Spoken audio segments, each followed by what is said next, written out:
বর্ষার পানি সরে যেতেই সিরাজগঞ্জের উল্লাপাড়ায় মাঠ জুড়ে নেমেছে শীতকালীন ফসলের আমেজ। সকাল থেকে সন্ধ্যা পর্যন্ত জমি তৈরি, চারা রোপণ ও পরিচর্যার কাজে ব্যস্ত সময় পার করছেন এখানকার পরিশ্রমী চাষিরা।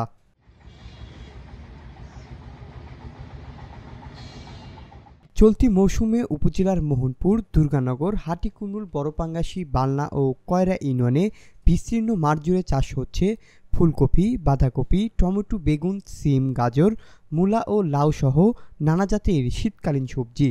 টমেটো, বাগুন, লাউ, একটু আগুর হলেও আগুরের বুনিয়া একটু পয়সা যাতে আগুর ধরা যায়।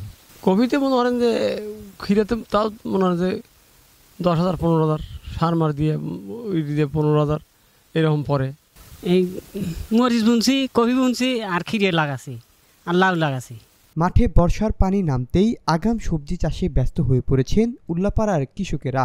আগাম ফসলের ভালো দাম পাওয়ার আশায় তারা এখন দিনরাত পরিশ্রম করছেন জমিতে।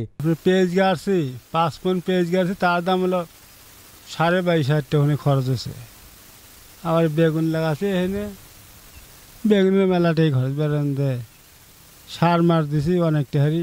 বুঝলেন, হাইব্রিড ক্ষীরে আসলে খুব খরচ, প্রচুর খরচ। এ মনে হয় যে এই বইয়ে আবার তো আমি আগাচ্ছে গোড়াপন তো 23 বিলে তো 50,000 টাকা লাগবে, বিহানে 50,000 টাকা লাগবে। কৃষকদের পাশে রয়েছে স্থানীয় কৃষি বিভাগও।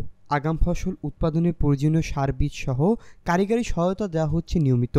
এতে করে আগাম সবজি চাষে কৃষকদের আগ্রহ আরও বেড়ে যাচ্ছে। আগাম শাকসবজি হিসেবে আমাদের উল্লাপাড়া তো এমনিতেই ক্ষীরা শসার জন্য বিখ্যাত, সেটা চাষাবাদ হচ্ছে। এছাড়া ফুলকপি, আলু এবং টমেটোরও চাষাবাদ ব্যাপক হারে হয়েছে। আমাদের উল্লাপাড়া উপজেলায় রবি 2025-26 অর্থ বছরে শাকসবজির লক্ষ্যমাত্রা নির্ধারণ করা হয়েছে 1525 হেক্টর। অদ্যাবধি অর্জন হয়েছে 250 হেক্টর জমিতে। আমরা কৃষি প্রণোদনা কর্মসূচির আওতায় বসতবাড়ি এবং মাঠে চাষযোগ্য শাকসবজি হিসেবে টোটাল 630 জন কৃষককে বীজ এবং সারের সহায়তা দিয়ে আসছি।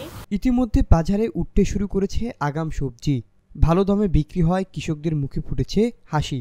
কৃষি বিভাগের তথ্য অনুযায়ী 2025-26 অর্থ বছরে উল্লাপাড়া উপজেলায় 1525 হেক্টর জমিতে শাক সবজি চাষের লক্ষ্যমাত্রা নির্ধারণ করা হয়েছে। Arifin moon, news desk, Asian television.